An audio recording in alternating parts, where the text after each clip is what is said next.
Hi, it's Crystal with StoreThisNotThat.com, where we help you know what you should and should not be storing for all of your food storage and emergency preparedness needs. Now, thank you for joining us. This is our second class, and we're so excited. It's our food storage on a diet class, where we're going to be showing you how to add in protein, cut calories and fat from some of your favorite dinners, desserts, and breakfasts.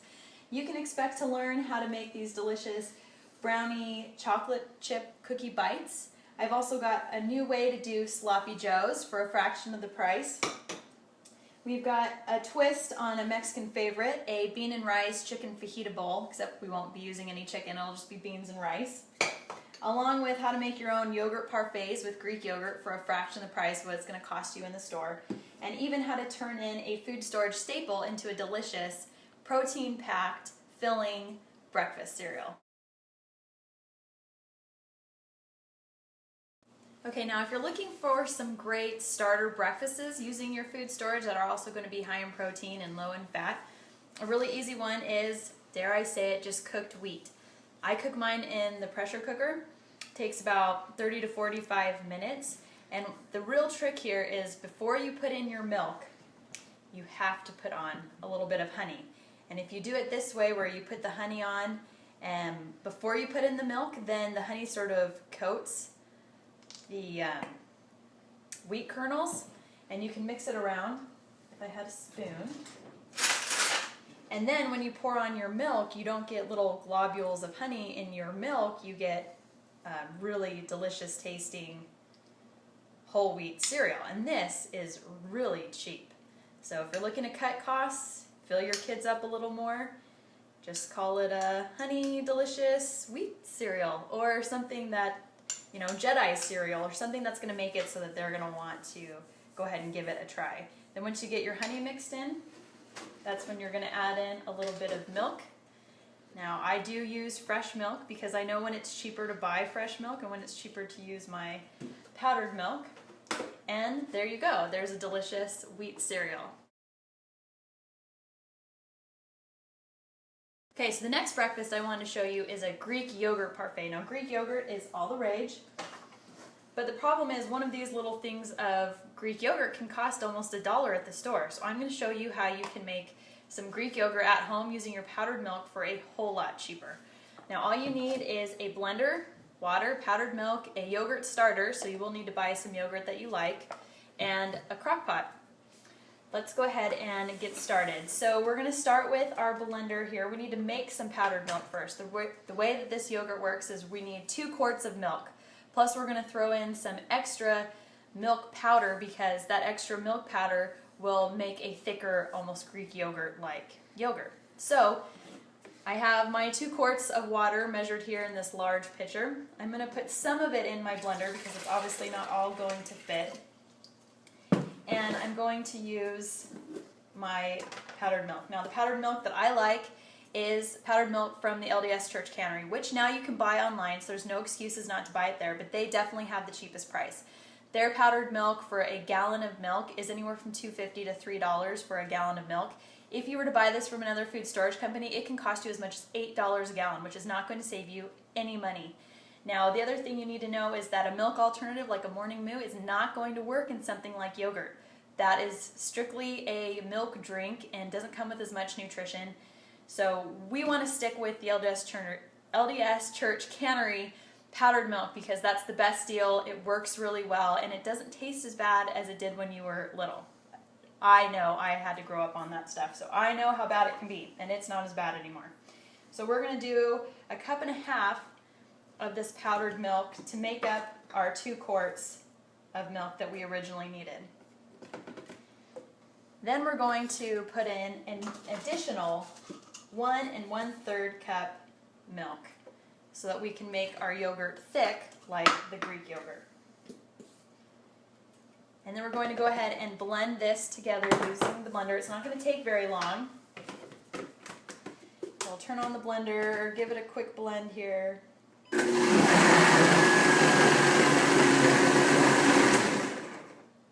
And you're done. So what you can do at that point is put it into your crock pot over here along with your extra liquid. So you want to make sure and get all of your water. You can mix it all together. Obviously, if you don't want to have to mix your milk jug afterwards, just go ahead and mix it entirely in your slow cooker. Now at this point, you're just going to turn your slow cooker on the lowest setting it has for 2.5 hours.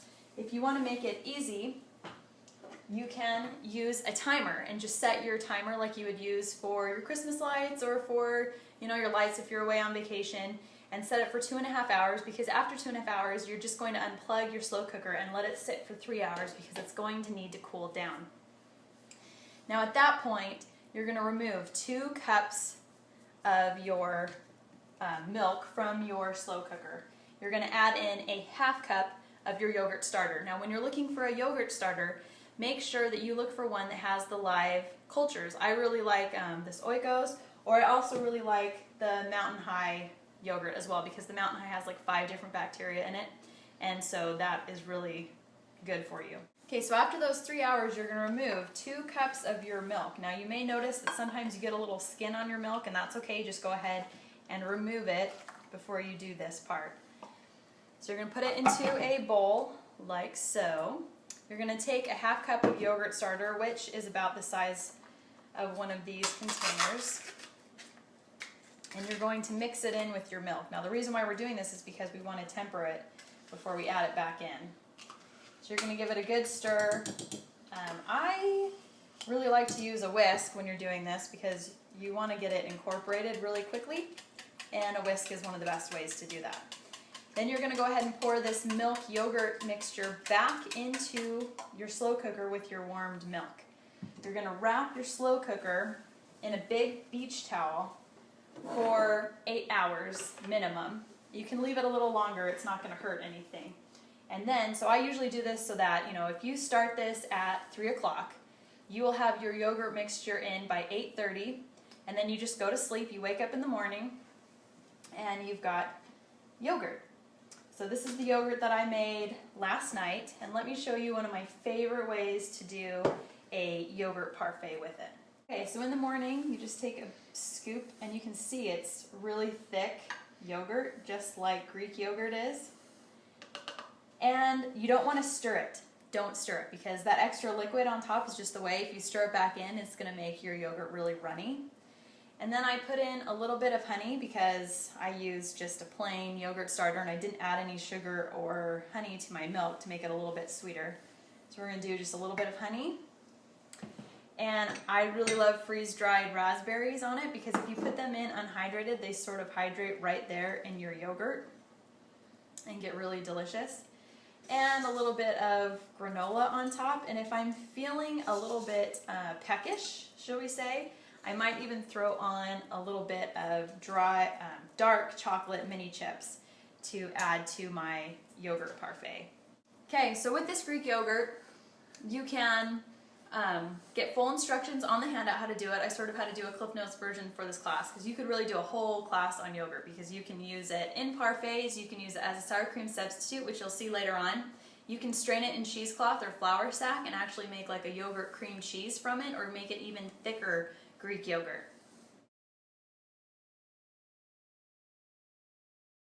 Okay, so let's talk about a few dinner ideas that you can do with beans or lentils to help cut the fat and also really reduce your grocery budget.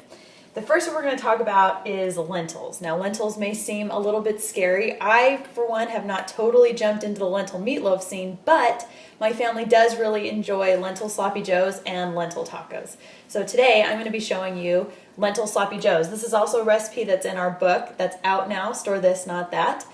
Now, lentils are great because they're great for digestion, they're great for your heart, they're great for stabilizing your blood sugar. They're really high in protein, almost 25% in protein, so they actually contain more protein than even a soybean does, and they contain a lot of really good vitamins, minerals, and antioxidants. Now, when you compare this to using ground beef, this is so much cheaper. You can get a bag of lentils at the grocery store for like $2, maybe $3, depending if you're shopping at a really expensive grocery store. Out of that one pound bag, you can get 2 to 3 pounds, substitute for your ground beef. That is so cheap. Right now, a pound of ground beef is on sale for $3. So we just totally cut your grocery budget by a third. So what we're going to do is we're going to start with our Sloppy Joe sauce, because one of the tricks is when you're using ground beef or using lentils for ground beef, you're going to use about 3/4 of a cup to 1 cup of dry lentils. You're going to cook them. I usually cook mine either in my pressure cooker or you can cook them on the stove. We have directions for that on the handout that you can download on our website. And one of the tricks is that you don't want to cook, normally with Sloppy Joes you would cook your meat in your sauce. We don't totally want to do that because the lentils will get mushy the longer that it cooks in a sauce. So what we're going to do is we're going to make our sauce first, and then at the very end we'll add in our lentils. So to make the sauce, we're going to use 1 can of condensed tomato soup. Doesn't matter what brand, whatever is cheap. And we're going to put in some ketchup and some Worcestershire sauce. You can get this full recipe on the handout. We're also going to throw in a little bit of brown sugar, some dry mustard, chili powder, and some salt for our seasonings. And another hero of food storage, our dehydrated onion. So this recipe normally calls for 1 onion chopped, and instead of that we're just going to use a 1/4 cup of our dehydrated onion flakes, and I'm not going to hydrate them first because they'll just go ahead and hydrate in our sauce. Okay, we're going to give this a good stir, and we're going to turn on the heat. Now once it gets up to boiling, we're going to reduce the heat and allow it to simmer for about 20 to 30 minutes, and then we'll go ahead and add in our lentils. I wanted you to see this sauce for our Sloppy Joes now that it's been simmering for about 20 minutes. You can see it looks all nice and warm. Those dehydrated onions have totally hydrated just already in the sauce. And so now we're going to go ahead and add in our pre-cooked lentils. And we're going to give that a stir. And you'll see it just starts taking on that really nice color, and it smells really good. My kids actually really love this. I don't even know that we'll go back ever to using ground hamburger and at least Sloppy Joes and tacos because it tastes so good and they don't even recognize it. So we're going to let that heat up just for a couple minutes so those lentils get nice and warm, and then we'll go ahead and put it on a bun and try it. They're all warmed up now in our sauce, and I'm just going to go ahead and put them on some leftover rolls from when I made on Sunday. I like to make a few extras because then I always have buns on hand for things like hamburgers or Sloppy Joes. So go ahead and put those on. If you want, you can put on some cheese, but it's totally not needed. They stand all by themselves in their deliciousness. Okay, go ahead and put that on. Put our lids on. Now that my Sloppy Joe has cooled off a little bit, I wanted to show you how delicious they are and take a little bite myself. So good. Dinner I wanted to show you is a fajita style bean and rice dish that I really love, and I fed it to a lot of family because it's cheap and it's easy and it tastes really good. Now let me catch you up to speed. What I've done is I have sauteed some dehydrated onions. I did it just by taking dehydrated onions, covering them with water, letting them sit for about 5 minutes. Then you get your hot pan, put a little bit of oil in, throw in those dehydrated onions, which I totally love and use them all the time. I went ahead and put in some chopped bell peppers. I didn't use freeze-dried or anything because the freeze-dried ones don't have any crunch or crisp. And so what I do is I buy bell peppers on sale, chop them up, and put them in, little Ziploc baggies and pull them out when I need them if I need to. I do have some of the freeze-dried ones, but I just save those for when I don't have any. I added in 2 chipotle peppers, those chipotle peppers that come in adobo sauce in a can. And if you don't want it to be so hot, I left the seeds in. If you don't want it as hot, take those seeds out. And I put in some taco seasoning, and we're just stirring it around. All right, so now we're going to get to the good part. I'm going to turn this back on, and we're going to go ahead and add in our canned stuff. So I'm going to use a can of corn. Now I like canned corn, and so I don't buy the freeze-dried corn because my family actually likes the taste of canned corn, and I can get canned corn really cheap. In fact, all these canned goods I got on sale really cheap just before Thanksgiving, like 49 cents a can. Okay, so we've got our corn in here. Now this original recipe called for chicken, but since I want it to be a true just bean and rice dish, I just went ahead and mixed. We're going to do 1 can of black beans and 1 can of pinto beans. Now I store both canned beans and the dried beans, and I do that because these canned beans are truly instant beans. They have freeze-dried beans out that they also call instant beans, but they still need to be hydrated and they still take about 30 minutes. Plus, they take up a whole lot more room in a can and they cost a whole lot more. In fact, if you switched from using that, those freeze-dried beans instead of the regular dried beans, you could save $500 a person. $500. You could take your family to Disneyland for buying the right beans in your food storage. So when I really want true instant beans, I just use a can of beans because they're already hydrated and really easy to use. And like I said, I stock up on them just before Thanksgiving when everything is on sale. Now the last thing I'm going to do is I'm going to throw in a can of tomatoes. Now right now it's winter and tomatoes aren't really cheap, they're not really cheap at the store, and I don't have any in my garden right now. And so when that happens, I use canned tomatoes. They do have freeze-dried tomatoes, but you're going to pay 7 times more for those freeze-dried tomatoes than if you just use a can of tomatoes. Canned tomatoes now are getting much better.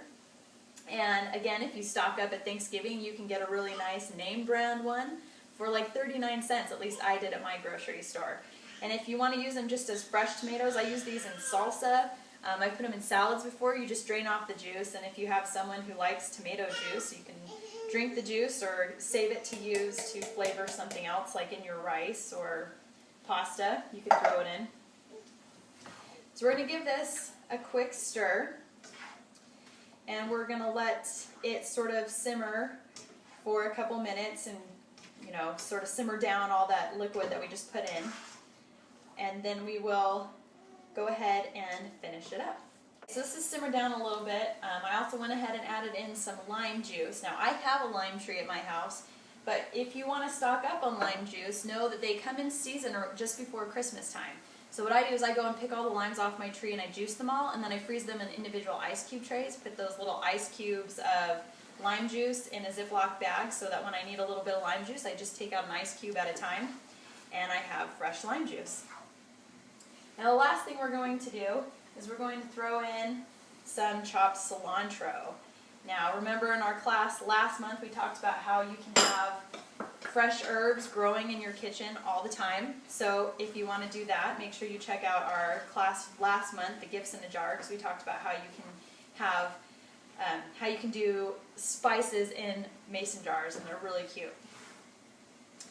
Okay, so now that our bean mixture is all done, we're going to go ahead and pair it with some cilantro rice. Okay, so let's put the dinner all together. As you can see, this looks delicious, all the beautiful colors of it. I'm going to take my lime cilantro rice that I made in my pressure cooker. I have another video on the website if you want to see how to do rice in your pressure cooker, but the lime cilantro rice is really easy. You just cook the rice as usual, throw in a little lime juice there at the end with some cilantro. Then I'm going to put some of my fajita bean and rice mixture on top. Now to make it creamy, instead of using the sour cream, I'm going to use that homemade yogurt that I told you about earlier. And I'm going to use a spoonful of that instead of sour cream. So we're cutting the fat there and also using that really good Greek yogurt. Now I'm just going to mix this together so it gets creamy, and you've got all the beans and the rice, the tomatoes, the corn, the cilantro. We've got all the flavors of the fajita.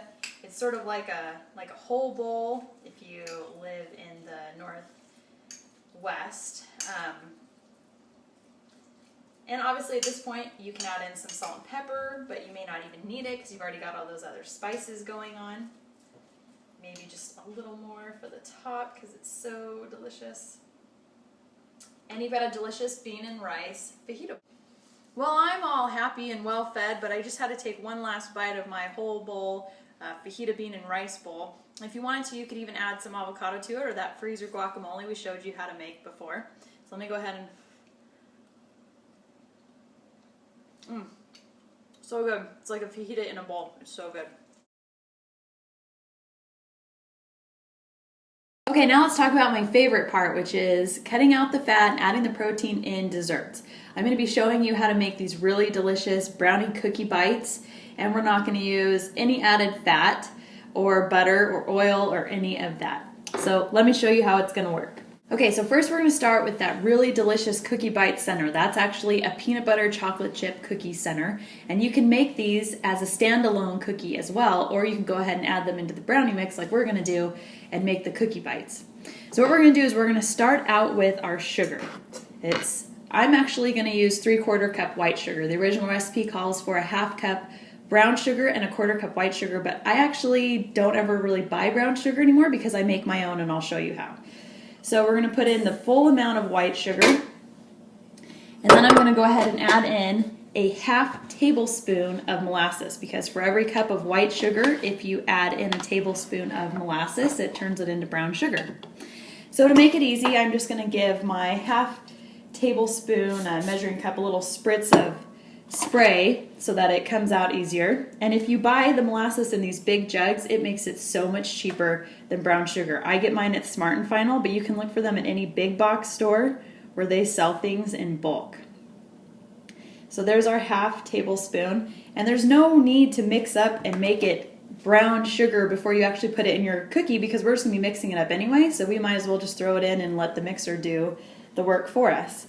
Now, here's the important part. We're going to be using beans for our butter. Now here's the trick. When you want to use beans for butter, listen carefully. Okay, anytime your recipe calls for butter, we're going to use whole cooked drained beans, and we're going to do it cup for cup, which means this recipe originally called for a 1/2 cup of butter, so we're going to use a 1/2 cup of beans. Now, which beans can you use? White beans are always a great option because they're not going to color anything. You can always go lighter, like if you're doing a chocolate something, you can always use white beans, but if you're doing something white, you can't use chocolate beans. Got it? Okay. So I'm going to go ahead and we're going to put this in the recipe exactly in the same spot that it originally called for the butter. We're going to cream the beans in with the sugar, and I promise you there's not going to be any little chunks of beans because that would be gross. We can all admit that, right?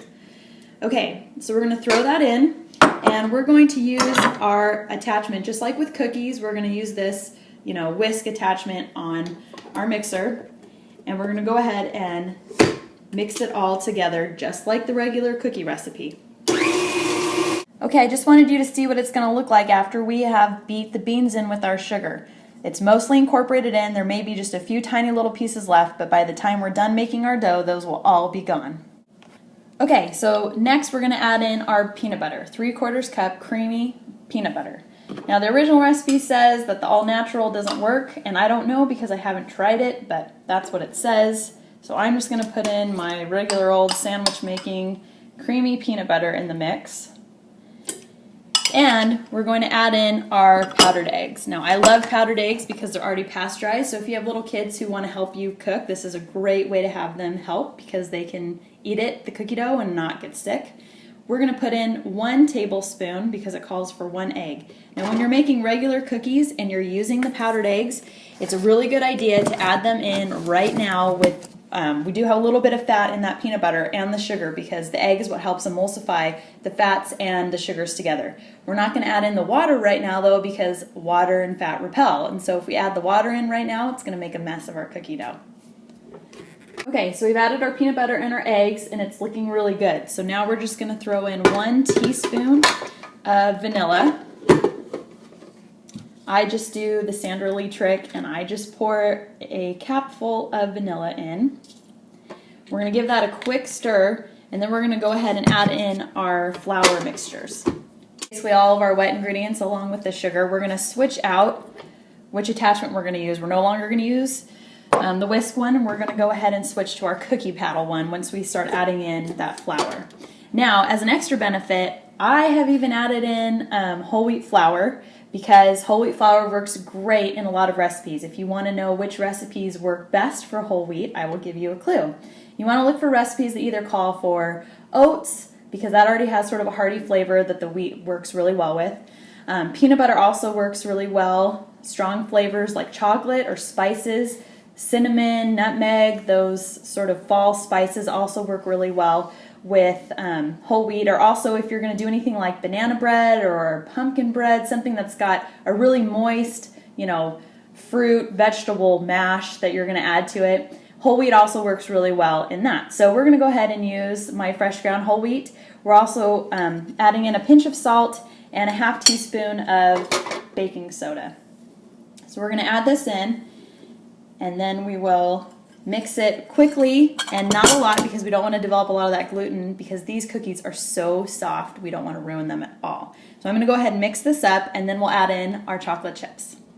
Okay, at this point, if you think your dough is too dry, this is the time to add in that water for our powdered eggs. Remember, the powdered egg ratio is 1 to 2. So for every egg, we're going to do 1 tablespoon dry egg powder, 2 tablespoons of water. So if you want to add in a little water, you can do that right now. Go ahead and give it a little mix. If you end up adding in a little too much water and your cookie dough is a little too sticky, don't add in more flour. That is a dangerous mess to get into. Just stick it in your refrigerator for about 30 minutes and it'll be good to go. Okay, so I want you to get a look at the dough.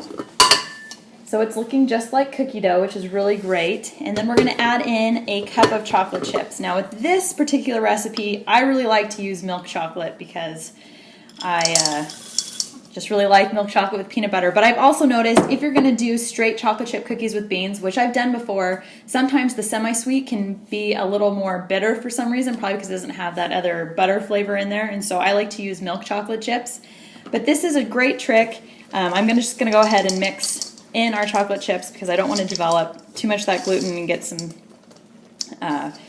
not really soft cookies like these are supposed to be. But I love using beans for butter. In fact, I've used beans for butter in so many recipes. Let me count the ways. I've done waffles, pancakes, I've done cornbread, I've done quick breads like banana bread or zucchini bread. I've done it in breads, I've done it in cookies, I've done it in cakes, I've done it in brownies. It's a trick that is very universal. Sometimes when I teach classes, people ask, well, why don't you use applesauce? And that's because I like my chocolate brownies to taste like chocolate brownies, not chocolate apple flavored brownies.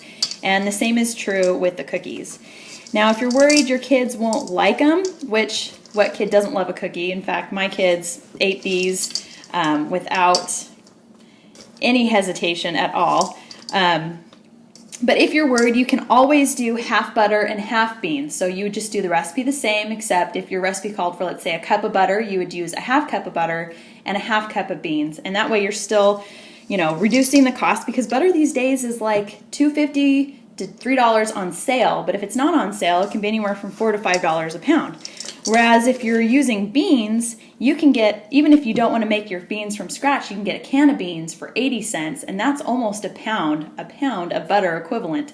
And if you want to use beans straight from your food storage, which I highly suggest doing after you try this, a can of beans made, the same amount of beans that would fit in a regular can that you get from the grocery store, costs about 30 cents, which is a lot cheaper. And what you do is you just cook up big batches of beans, and I just freeze them in, like half cup or 1 cup increments, whatever I know my recipes usually call for.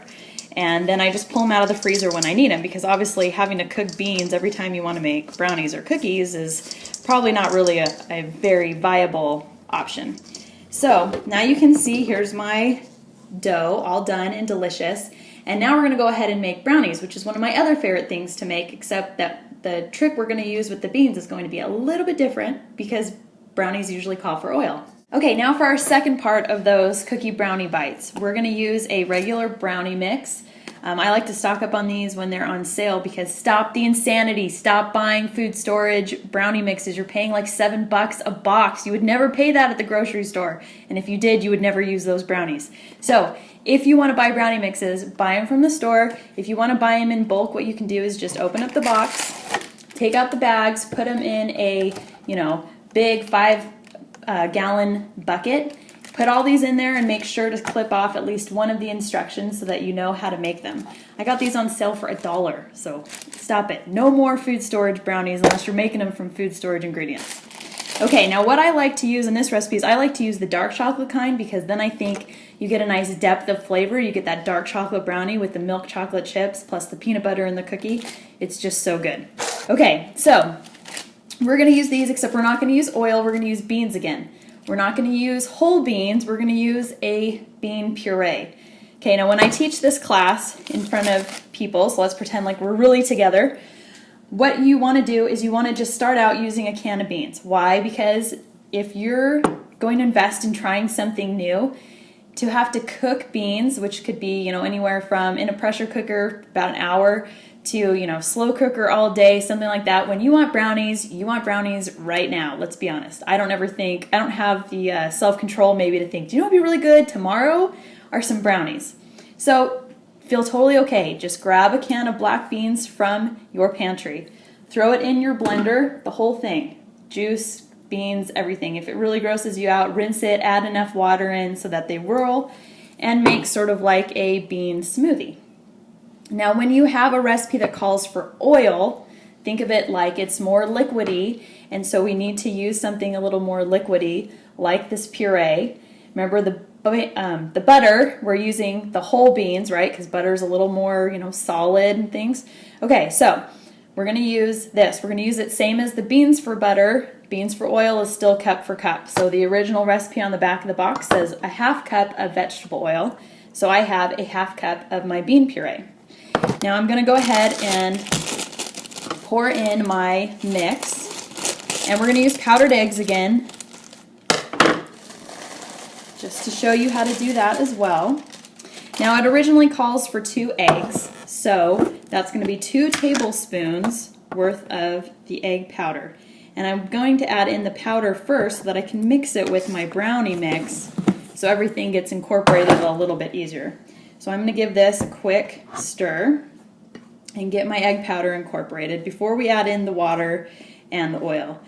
Or not the oil, because we're not using oil, but the beans. Now if you're going to use oil in a brownie mix with powdered eggs, you might have to use a stand mixer and really get it mixed in, because you're adding in that water and the oil, and that egg has to really get emulsified in there. When you're using powdered eggs, sometimes it can take a little more than just the normal quick stir of a brownie mix that we're used to. Okay, so I'm going to add in not only the 1/4 cup water that it calls for on the back of this recipe, but also the other 1/4 cup of water that's needed to hydrate our 2 tablespoons of powdered eggs. So that's going to be a total of a half cup of water and our half cup of our bean puree. Then you're just going to go ahead and mix it together until it's all incorporated. The mix is all mixed together, and we have our cookie dough ready, so we're ready to do 2 things together. Now I have just regular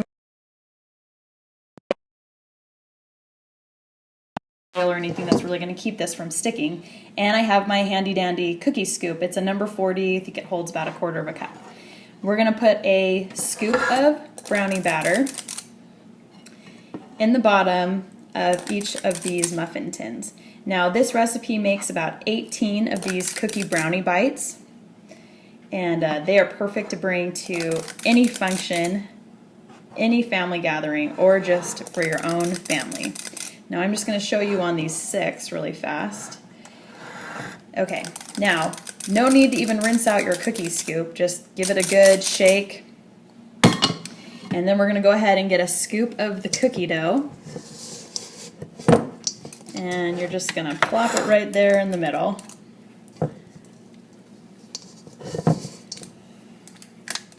Just like that. And then when we're done with this, we're going to bake it in a preheated 350-degree oven for 20 minutes. As you can see, I have all my brownie and my cookie mix all ready to go. I'm going to put it in my 350-degree oven for about 20 minutes. And you'll see the brownie is going to rise up over that cookie dough. It's going to make a really delicious treat. So it's been 20 minutes, so let me go ahead and pull these out and show you what they look like. Ooh. Okay, now let me show you what they look like. They are delicious. I let my brownie cookie bites cool for 10 minutes, took them out of the muffin tins, and put them on a delicious plate. Now I want you to see these because they're soft. They're ooey gooey. They are delicious. All right, well that's it. I hope you enjoyed our food storage on a diet class. Make sure you check our website, storethisnotthat.com, for the full handout and links to some more detailed videos on how to do that yogurt. And if you have any other questions, make sure you contact us and keep visiting us at storethisnotthat.com.